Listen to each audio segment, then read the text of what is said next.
Hello दोस्तों, स्वागत है आप सभी का आपके अपने यूट्यूब चैनल वर्धन एकेडमी पर। तो दोस्तों, डीएलएड फर्स्ट सेमेस्टर की हमारी सेकेंड बुक चल रही है।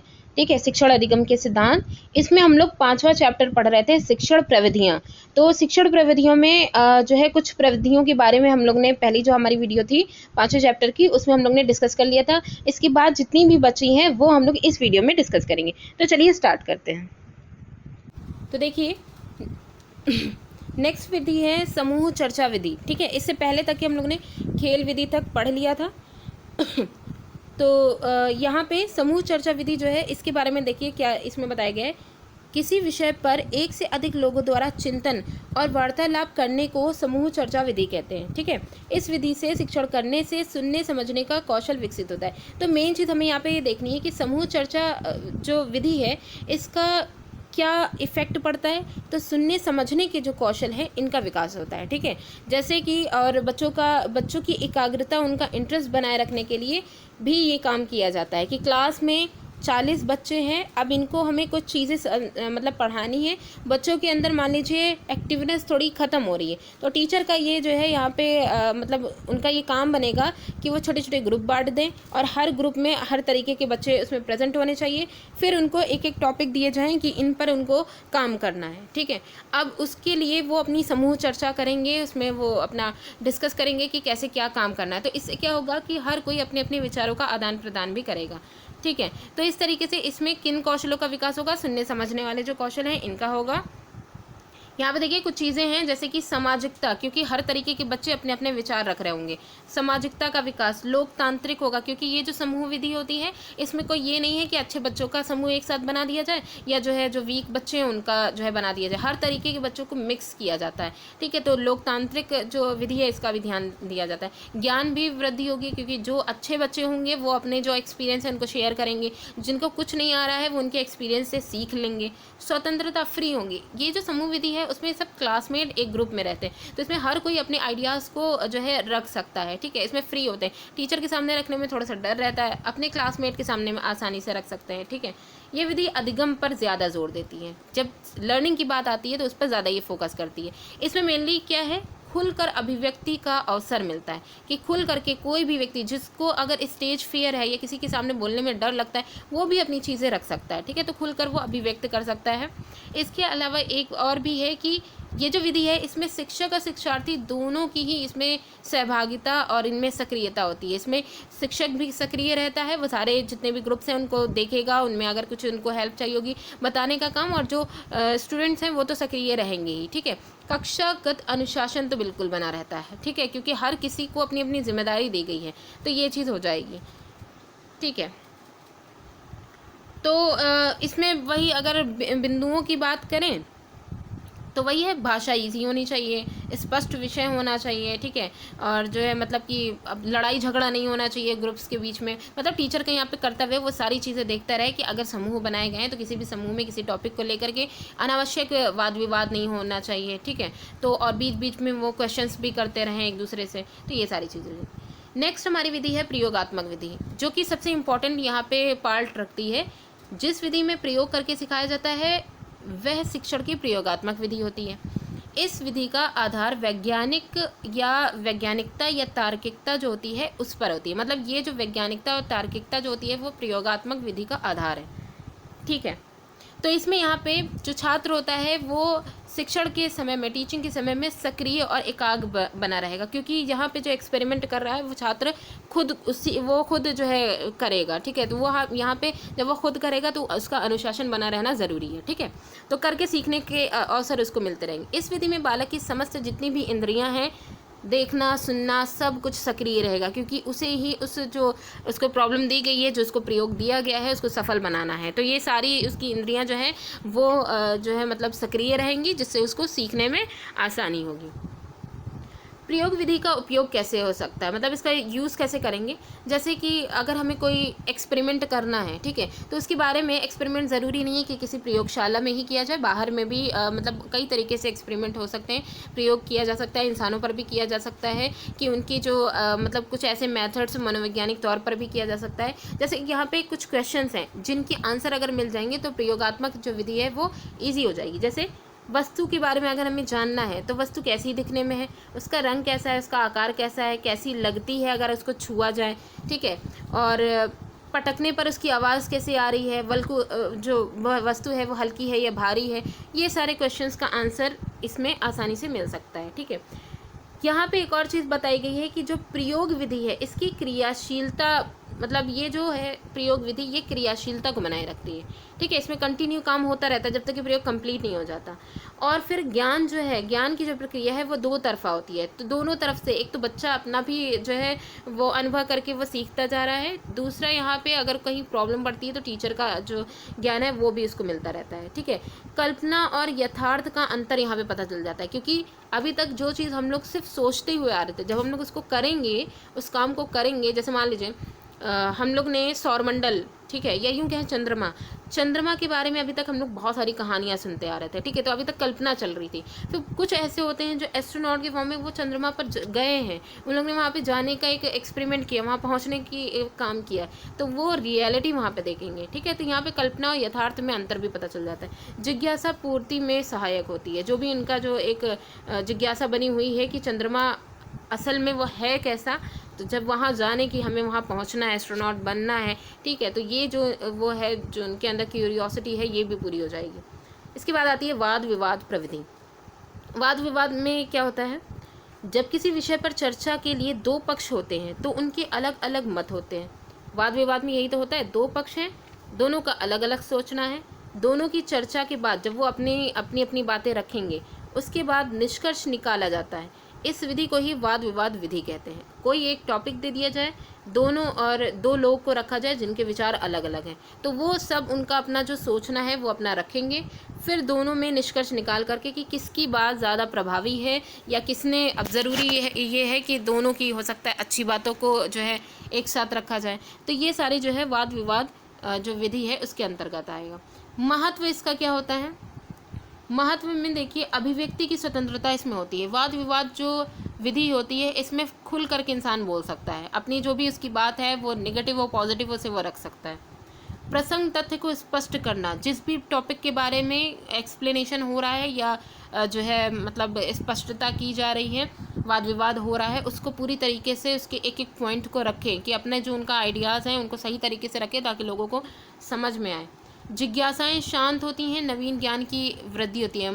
मान लीजिए वाद विवाद ऐसे टॉपिक पर हो रहा है जिस पर हो सकता है कि कोई अपनी पिछड़ी सोच रख रहा हो, कोई इसमें नई नई सोच जो है लाने की कोशिश कर रहा है, तो दोनों ही अपने जो है आइडियाज़ को रख सकते हैं। मानसिक विकास, क्योंकि इसमें बहुत सारी चीज़ें, क्योंकि दोनों ही तरफ से क्वेश्चंस हो रहे होते हैं और क्वेश्चंस का जवाब देना ज़रूरी होता है, ठीक है, तो मानसिक विकास भी इसमें होता है। सुनने बोलने का जो कौशल होता है ये यहाँ पे विकसित होता है, क्योंकि यहाँ पे मेनली क्या होता है कि हमें जवाब देना होता है, तो जवाब देने के लिए हमें अपना माइंड जो है वो पूरा मेकअप करके रखना रहता है, बना करके इसको रखना रहता है कि अगर कोई सामने से क्वेश्चन ऐसा पूछा जा रहा है कि जिसका ऐसा नहीं होना चाहिए कि हम चुपचाप उसको सुने, ठीक है, हमारे पास आंसर पहले से तैयार रहना चाहिए। तो ये सारी चीज़ें हैं कि इसमें कई सारे वाद विवाद जो विधि होती है इसमें जो कौशल जो होते हैं इनका भी कई तरीके से विकास होता है।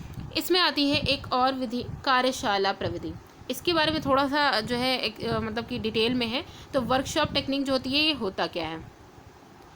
कार्यशाला एक निश्चित विषय पर परिचर्चा का प्रयोग कार्य है, प्रायोगिक कार्य है। एक कोई टॉपिक दे दिया जाता है जिसमें एक्सपेरिमेंट करके काम करना होता है, जिसमें सभी जितने भी प्रतिभागी सदस्य होते हैं वो अपने ज्ञान को, अपने अनुभव, अपने कौशलों को पारस्परिक मतलब स्टेप बाय स्टेप वो अपना आदान प्रदान करते रहते हैं, और आदान प्रदान करके उस टॉपिक के बारे में या अपना विचार और अनुभव को एक्सचेंज कर रहे हैं, तो जाहिर सी बात है इससे सीखेंगे ही, ठीक है। तो हम यहाँ पे ये कह सकते हैं कि कार्यशाला प्रविधि जो होती है वो ऐसी ही प्रविधि है, इसकी सहायता से छात्रों की जो क्रियात्मक पक्षीय जो वो स्टेप है उनका, ठीक है, उच्च अधिगम, इनको सुनिश्चित करने का ये प्रयास करती है। कार्यशाला अभियांत्रिकी जो फील्ड है, ठीक है, उस क्षेत्र में इसका बहुत ज़्यादा यूज़ होता है। अब वो चाहे मतलब एक वर्कशॉप तैयार की जाती है, अब उस वर्कशॉप पे जा कर के किसी भी चीज़ को हमें अगर सही कराना है, जैसे रेल वर्कशॉप है, वहाँ पे जा कर के रेल के इंजनों को बनाना, ठीक है, अब उनको बनाने जैसे पहले कोयले से चलने वाले इंजन होते थे, फिर धीरे धीरे जो है पेट्रोल डीजल का यूज़ होने लग गया, फिर धीरे धीरे अब पेट्रोल डीजल भी एक समय में ख़त्म ही हो जाएगा, तो इनको हटा करके फिर और जो है इलेक्ट्रिसिटी का यूज़ होने लगे। तो इस तरीके से डेवलपमेंट होती चली गई, ठीक है। तो ये यहाँ पे मतलब लोग अपने आइडियाज़ रखते गए कि इसका यूज़ करेंगे तो इस तरीके से हो जाएगा। तो ये सारे काम जो होते हैं वो वर्कशॉप यानी कार्यशाला विधि जो होती है वहाँ पे होते हैं। नए नए आइडियाज़ एक दूसरे लोग अपने अपने शेयर करते हैं, फिर जो अच्छे आइडियाज़ होते हैं उस पर लोग फॉलो करते हैं। कार्यशाला का अर्थ क्या होता है? ये जो विधि है जिसमें छात्र वास्तविक रूप से सक्रिय रहकर कार्य करते हैं, ठीक है। कार्यशाला विधि जो होती है इसमें काम करना होता है, फील्ड पर उतर कर काम करना होता है, ठीक है।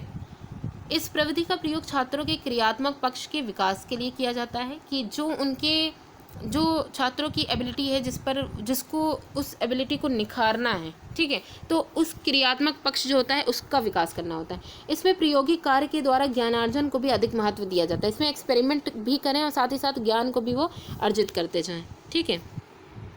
परिभाषा में देखिए सबसे पहले आते हैं डॉक्टर प्रीतम सिंह के अनुसार। इन्होंने क्या कहा? कार्यशाला आमने सामने का ऐसा प्राथमिक समूह है जिसमें सामाजिक अंतःक्रिया अधिक नज़दीक तथा प्रत्यक्ष होती है, ठीक है, एकदम सामने होती है, और ये सदस्यों पर अधिक सामाजिक नियंत्रण रखती है। तो वर्कशॉप विधि जो है वो यहाँ पे मेनली क्या है कि पहली बात तो इसमें जो भी काम किया जाएगा वो स्टार्टिंग होती है, वर्कशॉप विधि में स्टार्टिंग की जाती है, और इसमें जो भी काम किया जाएगा, जो भी इसमें जो आइडियाज़ हैं वो हमारे सामने रहेंगे, जिसका यूज़ करके हम समाज में, क्योंकि अगर मान लीजिए हम रेल पर काम कर रहे हैं तो रेलगाड़ी का यूज़ क्या है? समाज में ही, समाज के जो लोग हैं उनके बेनिफिट्स के लिए है, उनके आने जाने की यातायात के जो साधन हैं इनको और आसान बनाने के लिए है। तो सामाजिक नियंत्रण भी बनाए रखती है एक तरीके से। तो ये तो एग्जाम्पल था रेल का, और भी कई सारे जो है इसके जो है कार्यशाला विधि जो है इसके एग्जाम्पल हो सकते हैं। कार्यशाला कार्यगोष्ठी परंपरागत क्रियाकलापों से परे सर्वथा नवीन, रोचक, आनंददायी माहौल प्रस्तुत करती हैं, क्योंकि यहाँ पे क्या काम होता है? लोग अपने आइडियाज़ को शेयर करते हैं। पुराने आइडियाज़ को छोड़ करके हो सकता है कि कई सारे लोग अपने अपने आइडियाज़ रख रहे हैं, तो उसमें कुछ के बहुत नए हों और यूज़फुल हों। तो ऐसी चीज़ क्या होती है कि मतलब अलग अलग तरीके के जब इंटरेस्टेड आइडियाज़ आते रहते हैं तो जो माहौल होता है वो नया भी बनता है, इंटरेस्ट भी आता है और काफ़ी मज़ा भी आता है। तो इस तरीके से जो काम होता है वो वर्कशॉप में होता है, ठीक है। कार्यशाला विधि के उद्देश्य क्या हो जाएंगे? पहला, ज्ञानात्मक उद्देश्य जो ज्ञान से संबंधित होगा, इसमें मेनली समस्याओं का, ये जो शिक्षण होगा, शिक्षण में अगर देखा जाए शिक्षण की फील्ड में, तो समस्याओं का समाधान खोजा जा सकता है, ठीक है। एक इंसान है, उसके सामने प्रॉब्लम रख दी गई, अब वो क्या है कि उस प्रॉब्लम को सॉल्व करने में उसको काफ़ी टाइम लग रहा है। वही प्रॉब्लम अगर एक ग्रुप के सामने, मान लीजिए नहीं कर पाया वो, फिर उस प्रॉब्लम को रख करके एक मीटिंग बैठाई गई, मीटिंग में कई सारे लोग बैठे, फिर कहा गया, उनके सामने वो प्रॉब्लम रखी गई, ठीक है। और जैसे मान लीजिए जीडीपी के बारे में या फिर कोई भी ऐसी चीज़ के बारे में जो कि मतलब कि भारत के लिए काफ़ी हेल्पफुल हो सकती है, ठीक है। तो वो प्रॉब्लम रखी गई, तो हो सकता है कि कई सारे लोग उसमें जो उस फील्ड में हैं तो वो लोग अपने अपने आइडियाज़ रखें, तो इसमें कई लोग जो अपने आइडियाज़ रखेंगे उसमें कुछ नए भी निकल आएंगे, तो इसमें समस्याओं का समाधान आसानी से हो सकता है। व्यवहारिक पक्ष इसका जो होता है इसको समझने में आसानी होती है। शिक्षण उद्देश्य एवं विधियों का निर्धारण करना, उनकी प्रभावशीलता का मूल्यांकन करना कि किन शिक्षण विधियों का यहाँ पे यूज़ किया जा रहा है या कौन सी विधि हम यूज़ करेंगे जो हमारे लिए हेल्पफुल रहेगी, फिर उसके बाद उनकी प्रभावशीलता कितनी रहेगी इसका मूल्यांकन करना। तो ये सारी चीज़ें ज्ञानात्मक उद्देश्य के फॉर्म में हो जाएंगी। इसके बाद आता है क्रियात्मक उद्देश्य, ठीक है, जिसमें हमें मेनली काम करना है। तो पहला तो यहाँ पे ये है कि विशिष्ट क्षमताओं का विकास हो, जिनकी जो स्पेशल एबिलिटी वाले जो लोग हैं उनको भी, उनकी जो क्षमताएं उनका विकास किया जाए। समूह में कार्य करने व सहयोग की, जब समूह में कार्य करें तो सहयोग की भावना का विकास होगा। शिक्षण की प्रभावी जो विधियां हैं इनका निर्धारण करना है कि कौन सी ऐसी विधि उस समय सबसे ज़्यादा प्रभावी होगी, तो उसका निर्धारण करना। फिर उसके बाद नए नए जो उपागम हैं उनका प्रशिक्षण यहाँ पे देना, ठीक है, तो ये भी यहाँ पे हो जाएगा। शिक्षण कौशल का विकास व सुधार करना, तो ये सारी चीज़ें जो हैं वो क्रियात्मक उद्देश्य में आ जाएंगी। हालांकि यहाँ पे हमें खाली ये समझना है कि जो वर्कशॉप जो मेथड होते हैं उनमें उद्देश्य क्या क्या होंगे, ठीक है। अब उन उद्देश्यों में अगर क्वेश्चन बेस्ड अगर आ जाता है तो हमें ये पता है कि हम लोगों ने देख लिया कि ज्ञानात्मक उद्देश्य में क्या है, क्रियात्मक उद्देश्य में क्या है, ठीक है। कार्यशाला का क्षेत्र देख लेते हैं कि कैसा इसकी जो फील्ड होती है वो कैसी होती है, क्या काम हमें करना होता है इसमें। तो शिक्षा के क्षेत्र में अगर हम जो वर्कशॉप है इसका देखें तो मेनली जो हमारी पाठ्य योजना है उसका नया रूप, पाठ्य योजना को नया रूप प्रदान करना, ये वर्कशॉप का काम होता है। दूसरा, क्रियात्मक शोध का प्रयोग वहाँ पे किया जाए, ठीक है, वो शोध किया जाए जिन पर हम काम कर सकते हैं। नवीन प्रकार की, और सबसे इम्पोर्टेंट चीज़ यहाँ पे ये होती है कि जो वर्कशॉप होती है या जो ये कार्यशाला विधि जो होती है इसका प्रयोग करके जो क्वेश्चंस पेपर जो हर आपने देखा होगा कि अलग अलग एग्जाम्स में जो क्वेश्चन पेपर रखे जाते हैं वो चैलेंजिंग रहते हैं, क्योंकि इनमें पैटर्न जो होता है वो चेंज कर दिया जाता है हर बार। तो ये जो नए नए जो पैटर्न रखे जाते हैं परीक्षाओं में प्रश्न पत्रों के, ये भी इसी आधार पर होते हैं। विविध प्रकार की प्रश्नावली का निर्माण किया जाए, वही यहाँ पे कि प्रश्न किस तरीके के रखे जाएंगे ये अलग अलग तरीके के जो है यहाँ पे यूज़ किया जाए। तो एक तरीके से नयापन लाया जाता है कार्यशाला विधि में, ठीक है। तो अगर हम शिक्षण का क्रम अगर पूछ लें, कार्यशाला में शिक्षण का मेनली काम क्या है, टीचिंग, अगर जो है टीचिंग के इस पर्पज़ से अगर देखा जाए तो इसमें मेनली प्रकरण जो भी रखा जाएगा या जो समस्या रखी जाएगी उसको पहले तो चूज़ करना है, फिर उसको मतलब कि इसको प्रस्तुत करना है, कौन सी प्रॉब्लम में लेनी है उसको चूज़ करिए, उसको प्रस्तुत करिए, उसके बाद उसका स्पष्टीकरण करना है। कार्य जितना भी हो वो सब पाठ पर आधारित हो, क्योंकि क्लास में काम किया जा रहा है, ठीक है। फिर उसमें अलग अलग तरीके और जितने हर वो तरीके यूज़ किए जाए जो बहुत आसान हों, ठीक है, और ऐसे अनुभव लिए जाएं जो हमारी रियल लाइफ से रिलेटेड हों। फिर इसमें मेनली जो भी काम किया जाएगा, जो भी सामग्री यूज़ की जा रही है उसका परीक्षण निरीक्षण ज़रूरी है, ठीक है। फिर उसके बाद पाठ संबंधी जो समस्याएं हैं या जो तथ्य हैं उनसे संबंधित निष्कर्ष निकाला जाए, ठीक है।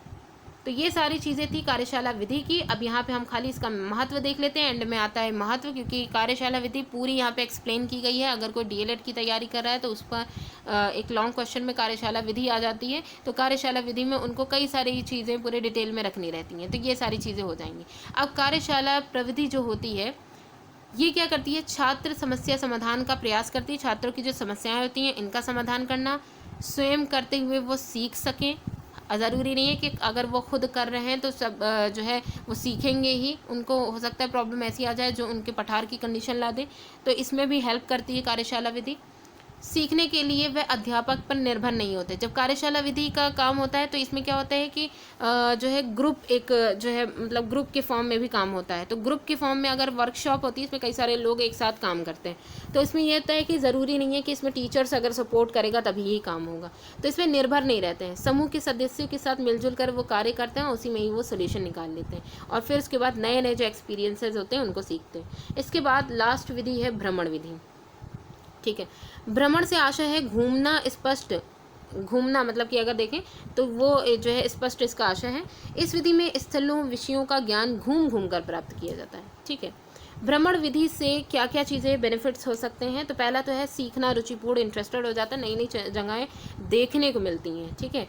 सामाजिक भावना का विकास होता है, जब हम अलग अलग जगह जाएंगे तो हम ये देखेंगे वहाँ के लोग कैसे रह रहे हैं। हो सकता है राजस्थान अगर घूमने जाएं तो उनके ड्रेसिंग सेंस, उनके खाने के तरीके, उनके बोलने का तरीका, ये सारी चीज़ें हम लोग वहाँ पे देखें।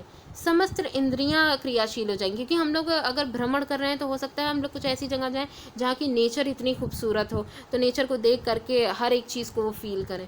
विभिन्न संस्कृतियों का ज्ञान सहजता से हो, क्योंकि हमारा जो इंडिया है ये क्या है, डाइवर्सिटी है, यहाँ पे अलग अलग चीज़ें देखने को मिलेंगी, ठीक है। तो अलग अलग संस्कृतियों को यहाँ देखने को मिलेगा, सीखने में फ्री स्वतंत्रता पूरी रहती है, ठीक है। तो ये चीज़ हो गई। अच्छा, तो ये जो प्रविधियों वाला जो यहाँ पे ये पूरा कंप्लीट चैप्टर था वो यहाँ पे कंप्लीट हो जाता है। इसके बाद हम लोग नेक्स्ट चैप्टर को डिस्कस करेंगे। तो वीडियो कैसी लगी कमेंट करके ज़रूर बताइएगा। Thanks for watching.